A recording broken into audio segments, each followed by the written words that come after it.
So, hello everyone, welcome to our online learning platform SP Lesson Competitive Exam। तो बच्चों हमारी series चल रही है सक्सेस बूस्टर सीरीज जिसमें हम कंप्लीट कोर्स ऑफ फिजिक्स की बात करते हैं।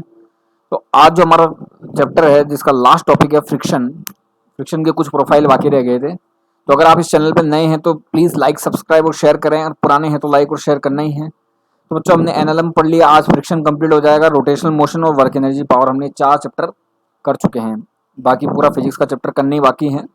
सो स्टार्ट करते हैं बच्चों आज का लेक्चर।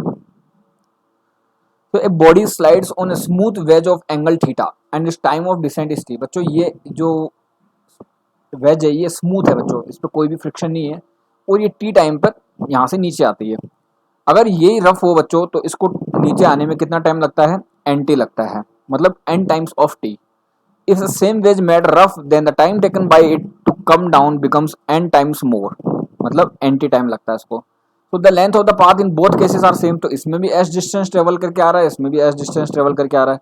तो स्मूथ वेज के लिए अगर आप लिखोगे तो बच्चों ये आपने क्या करा, u इक्वल टू जीरो से इनिशियली एट रेस्ट था, तो ये हाफ इंटू, अब एक्सेलरेशन कितना होगा यहाँ पे g sine theta into t square, u t तो जीरो हो गया बिकॉज यू इज जीरो, और एक्सेलरेशन कितना आता है स्मूथ में? G sine theta. और अगर आप रफ के लिए लिखोगे बच्चों तो वही इक्वेशन वापस लगाओगे, s equal to u t plus half a t square. और अब जो है वो u तो जीरो है, इनिशियली जीरो था, लेकिन जब मैंने आपको कल वाले वीडियो में बताया था कि अगर ये रफ है और ये नीचे डाउनवर्ड आ रहा है तो एक्सेलरेशन कितना होगा? G sine theta minus mu cos theta. और अब जो टाइम लग रहा है बच्चों वो कितना लग रहा है? एन टी का होल स्क्वायर। ओके, अब इक्वेशन फर्स्ट और इक्वेशन सेकंड दोनों को इक्वल रख देंगे बच्चों, क्योंकि डिस्टेंस जो है वो इक्वल है। तो आपने डिस्टेंस इक्वल रख दी, तो half g sine theta multiplied by t square which is equal to half g mu minus cos theta into n t square. आप इसको सॉल्व करोगे बच्चों तो ये किसके वाला आएगा? Sine theta which is equal to sine theta minus mu cos theta multiplied by n square. तो अब अगर बच्चों यहाँ से अगर आप रेशियो लोगे और इसको सेलेक्ट करोगे तो ये आपके पास रिजल्ट आएगा mu equal to tan theta one minus one upon n square. Okay, तो ये एन क्या है बच्चों? वो रफ टाइम पे लगने वाला टाइम है, ये एन टी टाइम वो एन है ये। ओके, और टेन थीटा क्या है बच्चों? ये थीटा एंगल। तो अपन इस पे क्वेश्चन करते हैं बच्चों। तो पहला क्वेश्चन क्या कह रहा है? A given object takes n times as much time in to slide down a 45 degree rough incline as it takes to slide down in a perfectly smooth 45 degree incline. मतलब 45 डिग्री दे रखा है और n times लगता है उसको rough पे smooth की बजाय।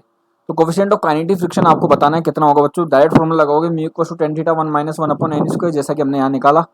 टेन थीटा की जगह थीटा 45 रख दोगे, 10 55 45 वन हो जाएगा। तो ये वन को इससे मल्टीप्लाई करोगे, ये बचेगा, ऑप्शन नंबर वन दिख रहा है आपको। ओके बच्चों, अब एक केस आता है स्पेशल, देखो बच्चों ये पहले भी पढ़ा रखा है मैंने आपको। The force required just to move a body up में क्या आता है बच्चों? G sine theta plus mu cos theta आता है अपवर्ड डायरेक्शन में, एक्सेलरेशन जिसको रिटार्डेशन बोलते हो आप। तो फोर्स, अच्छा फोर्स निकालोगे तो एम से मल्टीप्लाई कर दोगे। Okay, is the double that the force required to the just prevent to the body sliding. Sliding down में क्या आता है? G sine theta minus mu cos theta आता है। तो एफ डाउनवर्ड डायरेक्शन निकालोगे कितना आएगा बच्चों? एम से मल्टीप्लाई कर दोगे इस एक्सेलरेशन को, ये आ गया। अकॉर्डिंग टू क्वेश्चन अप वाला जो है वो टू टाइम्स है डाउन का, तो ये आपने अप वाला कौन सा है बच्चों? ये अप वाला इक्वेशन रख दी। टू टाइम्स ऑफ डाउन वाला कौन सा है? ये डाउन वाला। इसको सोल्व करा, ये आया sine theta plus mu cos theta which is equal to two sine theta minus two mu cos theta. तो थ्री म्यू कोस थीटा किसके इक्वल आ गया बच्चों? साइन थीटा के। तो टेन थीटा किसके इक्वल आ गया? थ्री म्यू के। ये बच्चों रिजल्ट याद भी रखना है आपको। तो थीटा किसके इक्वल आ गया? Tan inverse three mu. आपको म्यू दे रखा है 1/4, ये आपने 1/4 वैल्यू रखी बच्चों, टेन इनवर्स 3/4 लगभग 37 डिग्री के इक्वल आता है ये। तो ये आपका आ गया ऑप्शन नंबर वन। ओके, तो ये पहले मैंने पिछले वाले लेक्चर में पढ़ा रखा आपको कि जब ऊपर बॉडी जाती है तो रिटार्डेशन मोशन होता है, वो रिटार्डेशन किसके इक्वल आता है? G sine theta plus mu cos theta के। और अगर बॉडी डाउन जा रही है तो वहां पे एक्सेलरेशन कितना आएगा? G sine theta minus mu cos theta. Okay, चलते हैं नेक्स्ट क्वेश्चन पे। Starting from rest a body slides down a 45 degree inclined plane in twice the time, मतलब एन कितना दे रखा है आपको? दो दे रखा है। It takes to slide down the same distance in the absence of friction. The coefficient of friction between the body and, अब देखो बच्चों थीटा जो है वो 45 दे रखा है और एन जो है आपको 2 गिवन है। डायरेक्टली फॉर्मूला यूज करोगे mu equal to tan theta 1 minus one upon n square. Theta की जगह रखोगे 45, टेन 45 होता है बच्चों 1 माइनस वन अपॉन ये 2 की जगह रखोगे, ये 2 का स्क्वायर करोगे 4 हो जाएगा, 1 minus 1/4 which is equal to 3/4 मतलब 0.75। Option number C. चलते हैं बच्चों नेक्स्ट क्वेश्चन के ऊपर। A body takes just twice the time, twice the time मतलब n इक्वल टू कितना दे रखा है आपको 2 दे रखा है। As long to slide down plane incline at 30 degree मतलब थीटा कितना दे रखा है आपको 30 डिग्री दे रखा है to the horizontal as if the plane were frictionless.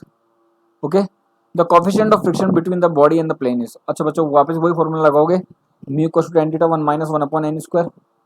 अब थीटा कितना दे रखा आपको 30 डिग्री, tan 30 रख दिया। कितना दे रखा बच्चों ट्वाइस दे रखा मतलब n की वैल्यू 2 दे रखी है, ये 3/4 tan 30 की वैल्यू होती है 1/√3, ये आ जाएगा √3/4 मतलब ऑप्शन नंबर ए।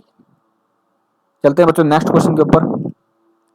सबसे अच्छा सवाल नीट 2013 में भी रिपीट हुआ है बच्चों, ये AIEEE में भी रिपीट हुआ है बच्चों को, रिजल्ट भी याद रहता है mu equal to tan theta. देखो बच्चों, the upper half of an incline plane of inclination theta is perfectly smooth. तो ये अपर हाफ जो है मतलब अगर इसकी टोटल लेंथ अगर आप L कंसिडर करो तो ये L/2 जो है वो तो स्मूथ है, और दूसरा L/2 जो है बच्चों वो क्या है रफ है। A body starting from rest a top come backs to the rest at the bottom. बच्चों यहाँ से स्टार्टिंग u इक्वल टू 0 है और यहाँ पे v इक्वल टू 0 हो जाता है, यहाँ पे आने के बाद बॉडी रेस्ट में आ जाती है, ये आपको क्वेश्चन में गिवन है। If the coefficient of friction for the lower half is given by, तो लोअर हाफ के लिए आपको कोफिशिएंट ऑफ फ्रिक्शन देना बिकॉज यही रफ है, यहाँ पे तो कोई कोफिशिएंट ऑफ फ्रिक्शन है ही नहीं बिकॉज ये तो स्मूथ है। तो रफ के लिए आपको क्या करना है बच्चों म्यू निकालना है। अब आप अपर हाफ के लिए लिखोगे बच्चों तो इक्वेशन लगाओगे v square equal to u square plus 2as। s कितना है यहाँ पे L/2 है, ये रख दिया आपने L/2।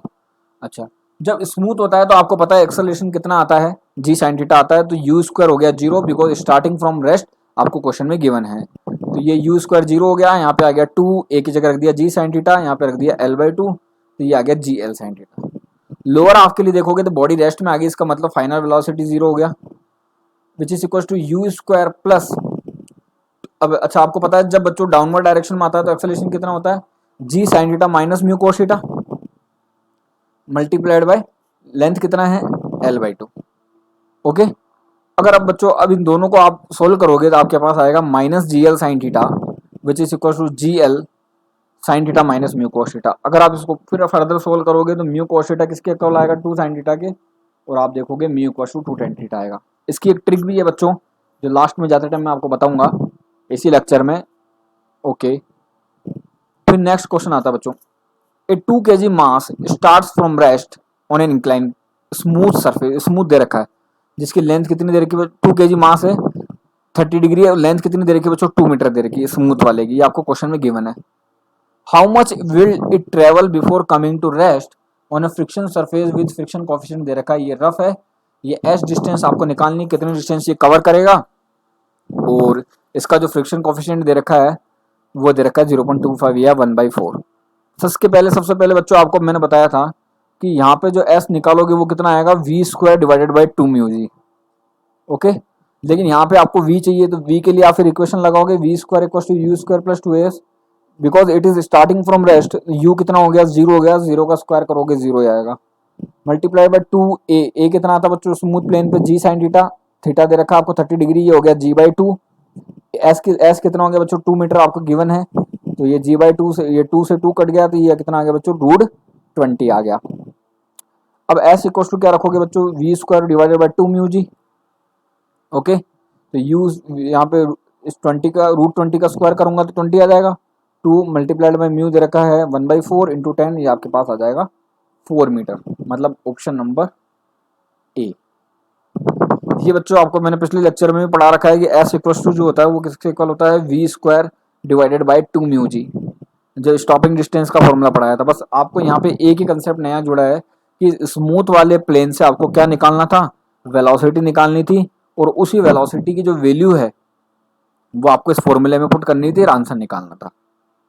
चलते हैं नेक्स्ट क्वेश्चन पे, ये वापस उसी फॉर्मूले पे आ गया बच्चों। A body takes time t to reach the bottom of incline plane of angle theta with horizontal. अगर वही रफ हो जाए तो बच्चों कितना टाइम लगता है 2 टाइम्स लगता है, मतलब n इक्वल टू आपको कितना दे रखा है, 2 दे रखा है। कोफिशिएंट ऑफ फ्रिक्शन बताना है रफ सरफेस का, तो mu equal to tan theta 1 minus 1 upon n square होता है। आपको n कितना दे रखा है बच्चों, 2 दे रखा है, और टेन थीटा की फॉर्म में आंसर पूछा है तो कोई दिक्कत है ही नहीं इसकी। तो tan theta 1 minus 1 by n का स्क्वायर, एन कितना है 2, 2 का स्क्वायर करूंगा 4, फिर ये आएगा बच्चों 1 minus 1 by 4 which is equal to 3 by 4। तो 3 by 4 multiplied by tan theta, तो ये आंसर आ जाएगा 3 बाई 4 इंटू टेन थीटा। मतलब कौन सा ऑप्शन आ जाएगा बच्चों, ऑप्शन नंबर ए। तो अब आपको इस फॉर्मूले के ऊपर प्रैक्टिस हो गई होगी बच्चों की, mu equal to tan theta 1 minus 1 upon n square आपको कैसे लगाना है। बच्चों नीट और जेई की जो विजन से बहुत ज़्यादा इंपॉर्टेंट क्वेश्चन है, तो आपके मैंने इसको 3-4 तरह के सवाल करा दिए इसके ऊपर, अलग अलग तरह के, जिसमें ये फॉर्मूला यूज़ हो रहा था। तो आपको इसकी प्रैक्टिस करनी है और क्वेश्चन से, और आपको क्वेश्चन चाहिए हो तो वो भी मुझे बता देना, मैं पीडीएफ में प्रोवाइड करा दूंगा। अब बच्चों ये एएपीएमटी 2011 या 12 का सवाल है ये।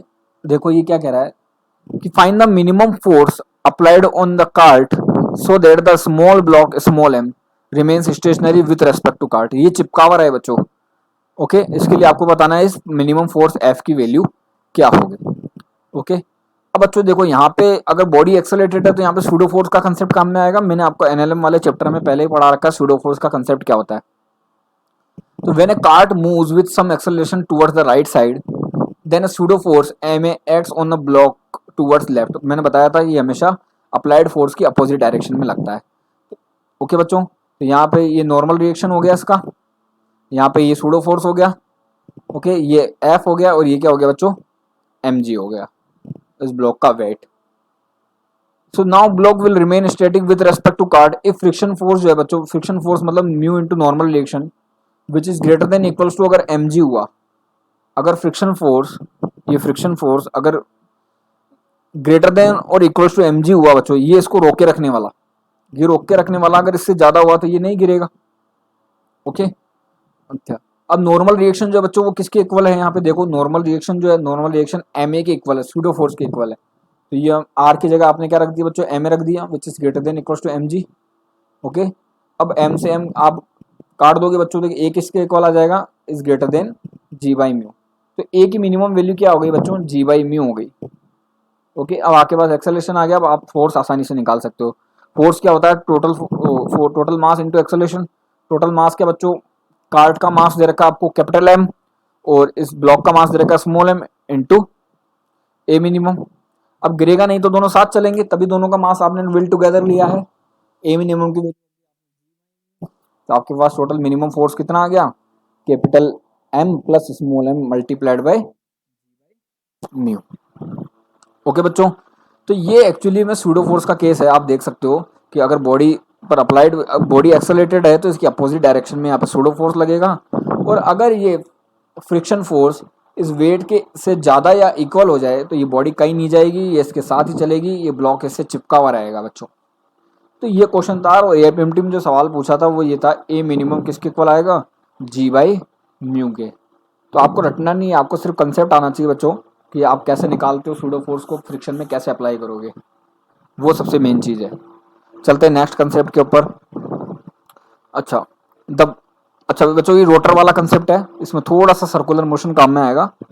ए person with mass m stands in contact against the wall of cylindrical drum, जिसको आप रोटर बोलते हो बच्चों।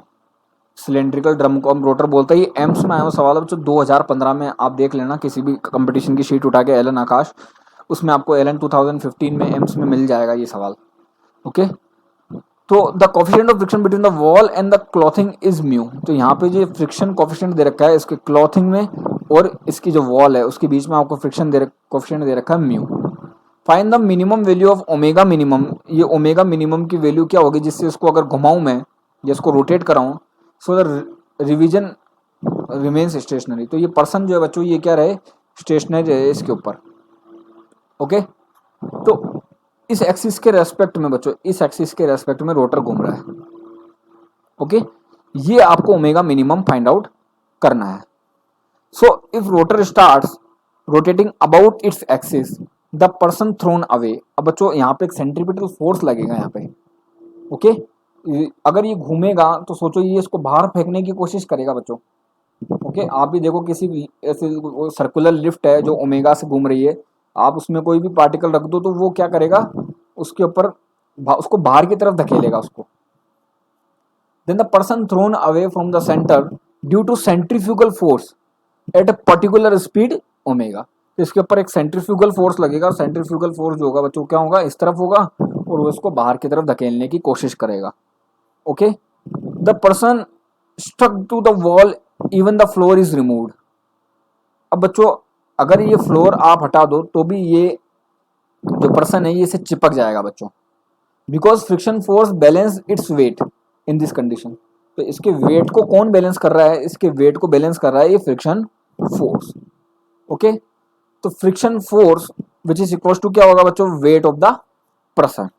फ्रिक्शन फोर्स क्या होता है बच्चों, mu into normal reaction, mu into normal reaction. और वेट कितना है बच्चों, mg। अच्छा, नॉर्मल रिएक्शन यहाँ पे किसको बैलेंस कर रहा है बच्चों, इस सेंट्रीफ्यूगल फोर्स को। ओके, तो इस सेंट्रीफ्यूगल फोर्स को कौन बैलेंस कर रहा है, इसका नॉर्मल रिएक्शन। तो आपने क्या रखा, इस नॉर्मल रिएक्शन की जगह क्या रख दिया, सेंट्रीफ्यूगल फोर्स, और इस इक्वेशन को mg के एक और रख दिया, जहाँ पे fc क्या है बच्चों, सेंट्रीफ्यूगल फोर्स है। अब बच्चों आपको पता है कि इस जो सेंट्रीफ्यूगल फोर्स की वैल्यू होती है वो होती है m ओमेगा स्क्वायर r, जहाँ ये ओमेगा क्या होगा बच्चों, मिनिमम होगा। तो म्यू, तो ऐसा कैसा, इस फोर्स की वैल्यू रख दी m ओमेगा मिनिमम का whole square multiplied by r which is equal to क्या हो जाएगा बच्चों, mg हो जाएगा। तो ओमेगा मिनिमम किसके इक्वल हो जाएगा, under g upon mu r. ये वैल्यू आपको याद रखनी है, इस पे न्यूमेरिकल भी बन सकता है, आपको म्यू और r देके ओमेगा मिनिमम पूछ सकता है। तो आपको पता होना चाहिए बच्चों कि ये ओमेगा मिनिमम वो मिनिमम वैल्यू है ओमेगा की जिससे ये जो पर्सन है ये इस रोटर के रेस्पेक्ट में इस पे चिपका हुआ रहेगा, मतलब क्या रहेगा, रिमेन्स स्टेशनरी रहेगा। जबकि यहाँ पे क्या है कि ये सेंट्रीफ्यूगल फोर्स है, ये इसको बाहर फेंकने की कोशिश करेगा, लेकिन इसका जो फ्रिक्शन फोर्स है वो इस वेट को क्या कर लेगा बच्चों, बैलेंस कर लेगा। और सेंट्रीफ्यूगल फोर्स को कौन बैलेंस कर लेगा, इसका नॉर्मल रिएक्शन। ओके, समझ गए होंगे अब आप। चलते हैं नेक्स्ट कंसेप्ट पे, velocity at the bottom of the rough wedge. अगर बच्चों किसी भी ब्लॉक को जिसका मास आपको दे रखा है m है, वो टॉप ऑफ द वेज पड़ा है और इस वेज की हाइट कितनी दे रखी है आपको, h गिवन है, और आपने इनिशियल वेलोसिटी, ये इनिशियली रेस्ट में, इसका मतलब u कितना गिवन है आपको, 0 दे रखा है।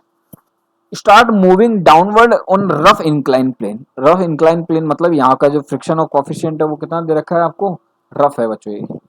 ओके, तो अगर बच्चों ये मैंने वर्क एनर्जी पावर में पढ़ाया था, जब वर्क एनर्जी थ्योरम लगाना सिखाया था, आप उस वाले लेक्चर को देखोगे तो ये बहुत इजीली समझ में आ जाएगा। Loss of energy due to friction जो है बच्चों वो क्या आएगा, F इंटू एल, मतलब वर्क अगेंस्ट फ्रिक्शन। ए पर अगर आप पोटेंशियल एनर्जी लिखोगे तो वो क्या आएगा, mgh आएगा बच्चों। बी पर क्या होगा बच्चों, पोटेंशियल एनर्जी 0 हो जाएगा, सारी एनर्जी काइनेटिक एनर्जी में कन्वर्ट हो जाएगी, वो आ जाएगी हाफ mu²। ओके, अच्छा, अब बच्चों क्या आएगा कि अब जो ये काइनेटिक एनर्जी होगी, चेंज इन काइनेटिक एनर्जी, वो किसके इक्वल आएगी, यहाँ पे तो काइनेटिक एनर्जी 0 है और यहाँ पे हाफ mv² है, तो चेंज इन काइनेटिक एनर्जी भी कितना आएगा, half mv² minus 0 which is equal to half mv² which is equal to work done. तो वर्क डन कैसे लिखोगे बच्चों, एक तो potential energy mgh minus work done against friction, वो कितना आएगा, F इंटू एल। तो v यहाँ से आसानी से निकाल सकते हो, ये 2 को यहाँ भेज दो, m से डिवाइड कर दो और उसका रूट कर दो, आपके पास आंसर आ जाएगा। ओके बच्चों, तो ये फॉर्मूला भी बच्चों जेई में आया हुआ है मेंस में, तो आपको ये निकालना आना चाहिए कि आप कैसे निकालोगे, इसलिए ये हेडिंग डाल के इसको टॉपिक को कराया गया है। ओके बच्चों, चलते हैं अपन नेक्स्ट वाले कंसेप्ट पे। क्वेश्चन कह रहा है कि a block of mass 6 kg is being pulled by a force of 20 newton as shown in the figure. यहाँ पे 20 न्यूटन फोर्स दे रखा है, अप्लाइड फोर्स है। कोएफिशिएंट ऑफ फ्रिक्शन जो दे रखा है ब्लॉक और सरफेस के बीच में, वो कितना गिवन है बच्चों आपको, 0.6। तो friction force acting on the block is, आपको बताना है कि इस ब्लॉक पर जो फ्रिक्शन फोर्स है वो कितना लगेगा। आपको पता है कि जो मैक्सिमम फ्रिक्शन फोर्स होता है वो किसके इक्वल होता है बच्चों, म्यू इंटू नॉर्मल रिएक्शन के। म्यू कितना दे रखा है आपको, 0.6 दे रखा है, नॉर्मल रिएक्शन होता है mg के इक्वल। मास कितना दे रखा है आपको, 6 kg, g कितना होता है 10, तो ये हो गया 60। तो 60 को 0.6 से करोगे ये कितना आएगा, 36 न्यूटन। अब देखो बच्चों, मैंने पहले वाले लेक्चर में, कल वाले लेक्चर में मैंने आपको पढ़ाया है, जहाँ फ्रिक्शन बेसिक वाला जो लेक्चर था उसमें मैंने पढ़ाया कि अगर फ्रिक्शन फोर्स जो है वो अप्लाइड फोर्स से ज्यादा है, यहाँ पे देख लो कि मैक्सिमम फ्रिक्शन फोर्स जो है वो अप्लाइड फोर्स से ज्यादा है, तो फ्रिक्शन फोर्स कितना रह जाएगा बच्चों, इस फोर्स के इक्वल, अप्लाइड फोर्स के जो कितना है 24 न्यूटन। इसका मतलब आंसर क्या आ जाएगा, नन ऑफ दीज। ये चीज़ मैंने पहले भी पढ़ा रखी है आपको, जब मैंने फ्रिक्शन का बेसिक्स पढ़ाया था तब आप उसमें देख सकते हो। उसमें एक एग्जाम्पल कराया हुआ बच्चों अलग अलग फोर्स लेके, तो आप उसको एग्जाम्पल को देख के इसको इजीली सोल्व कर सकते हो। फिर ये चेन वाला सिस्टम भी मैंने बच्चों नेक्स्ट वाले लेक्चर में पढ़ा रखा है, पिछले वाले में आप देख सकते हो। अगर 1/n पार्ट लटक रहा है तो आपको पता है कि 1/n पार्ट हैंगिंग है, तो आपको पता है कि जो एल डैश पार्ट आता है वो कितना आता है, mu L divided by 1 plus mu. अब जो एल डैश दे रखा है वो आपको दे रखा है L/n। ओके, अब बच्चों एल से एल कैंसिल आउट हो जाएगा, म्यू एन किसके इक्वल आ जाएगा, 1 प्लस म्यू के, तो म्यू किसके इक्वल आ जाएगा, 1/n-1 के। इसका मतलब कौन सा ऑप्शन आ जाएगा, 1/n-1। ये आ गया ऑप्शन, ये बिट सेट में आया हुआ सवाल है बच्चों 1/n-1 वाला। तो ये उसी वाले कंसेप्ट से बच्चों चेन वाले मैंने बहुत सारे सवाल कराए हैं, आप जाके देख सकते हो वहां पर। ओके, चलते हैं बच्चों नेक्स्ट वाले कंसेप्ट पे। अब बच्चों देखो, the length of smooth and rough incline plane of inclination 45 degree is same. दोनों की लेंथ सेम दे रखी है, थीटा 45 दे रखा है। Time of sliding of a body, slide down है ना, slide down on to surface is T1 T2, mu दे रखा है 3/4, T1 T2 का रेशो निकालना है। बच्चों जब टी स्मूथ होगा, स्मूथ प्लेन पर अगर आप टाइम निकालो तो किसके इक्वल आएगा बच्चों, √2h/g के। लेकिन यहाँ पे जी इफेक्टिव कितना आएगा बच्चों, स्मूथ में मैंने पहले बता रखा है जी sin थीटा आता है, और यहाँ पे लेंथ कितनी दे रखी है आपको, एल दे रखी है, जो कि दोनों के लिए सेम है। लेकिन अगर वो रफ हो तो डाउनवर्ड डायरेक्शन में आ रहा हो, तो मैंने पिछले वाले लेक्चर में पढ़ाया, अभी थोड़ी देर पहले भी बताया कि कितना आता है एक्सेलरेशन, जी sin theta minus mu cos theta. तो अगर आप यहाँ पे म्यू की वैल्यू रखोगे बच्चों और थीटा की वैल्यू रखोगे तो आपके पास answer T smooth upon T rough निकालोगे तो आंसर निकाल सकते हो। दोनों का आप रेशियो ले लेना, T1 और T2 का आएगा बच्चों, आंसर आ जाएगा। ठीक है, रफ वाले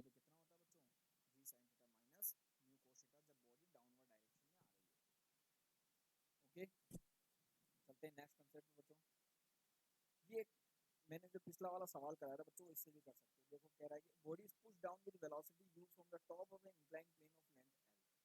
ओके बच्चों, द एंगल ऑफ इंक्लिनेशन आपको दे रखा है थीटा। अगर टॉप ऑफ प्लेन से बात करें तो लेंथ L/n रफ हो, जैसे L/2 रफ, L/2 स्मूथ वाला सवाल किया था जिसमें mu equal to 2 tan theta है। L/n पार्ट रफ हो और बाकी पार्ट क्या हो, स्मूथ हो।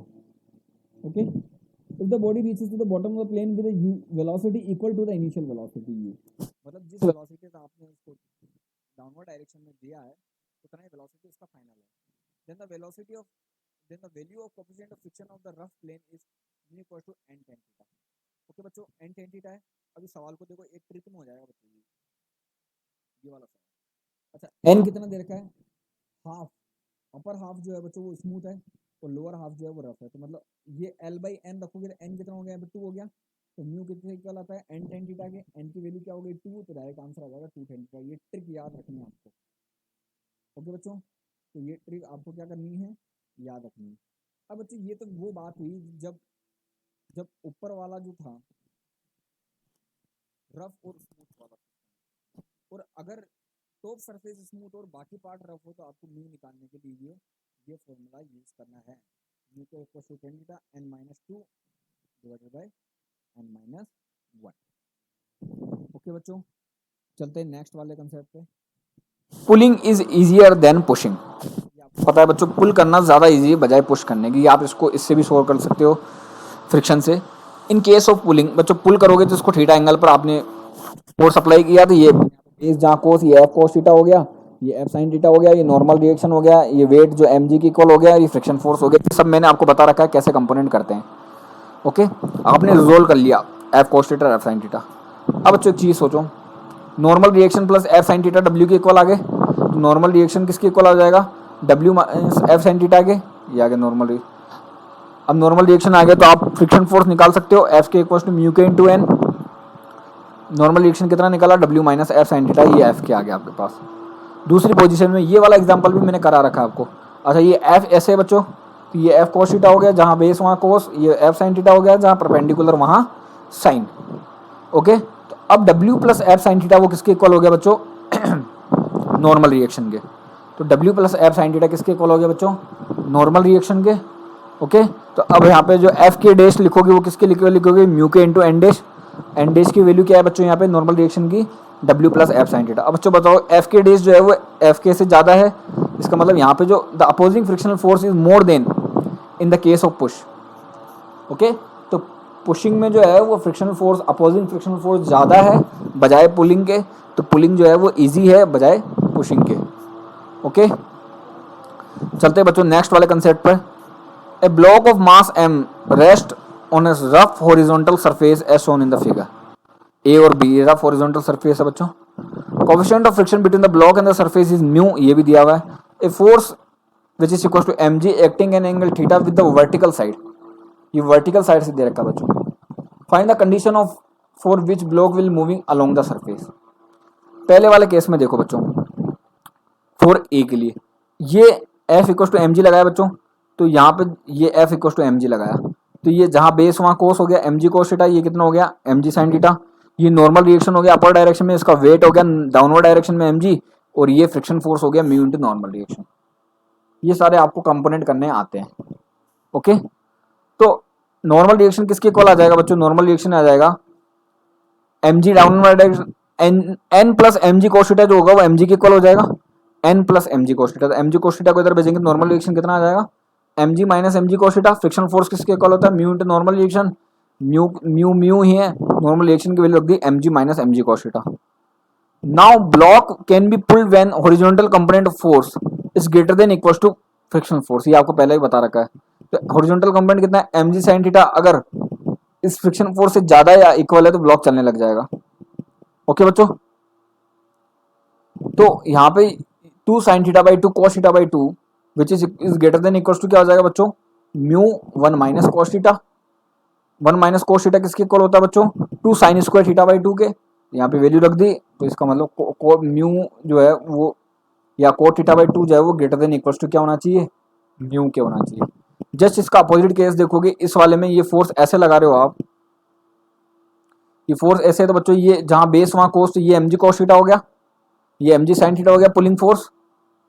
ओके, ये वेट, ये नॉर्मल रिएक्शन और ये फ्रिक्शन फोर्स। ओके बच्चों, तो अब जो है वो नॉर्मल रिएक्शन कितना आ गया M G plus M G cos theta, क्योंकि एम जी कॉस थीटा भी डाउनवर्ड डायरेक्शन में, एम जी भी डाउनवर्ड डायरेक्शन में, और नॉर्मल रिएक्शन कहाँ है बच्चों अपवर्ड डायरेक्शन में। ओके, तो नॉर्मल रिएक्शन किसके इक्वल आ गया M G 1 plus cos theta के। तो बच्चों ये मूव कब करेगा जब horizontal component force is greater than equal to किसके होना चाहिए फ्रिक्शन फोर्स के। तो यहाँ पे एम जी साइन थीटा जो है वो ग्रेटर देन इक्वल टू किसके होना चाहिए M G mu M G 1 plus cos theta के। फिर वही इक्वेशन लगा दो बच्चों 2 sine theta by 2 cos theta by 2, M G से एम जी कैंसिल हो जाएगा, साइन थीटा को आप क्या पुल कर दोगे 2 sine theta by 2 cos theta by 2, और 1 प्लस कॉस थीटा को क्या लिख दोगे 2 कॉस का थीटा बाई 2। तो यहाँ पे क्या आ जाएगा tan theta by 2 which is greater than equal to mu. तो ये दोनों केस इंपॉर्टेंट थे। नेक्स्ट क्वेश्चन करते हैं। A block is rest on a rough incline plane as shown in the figure.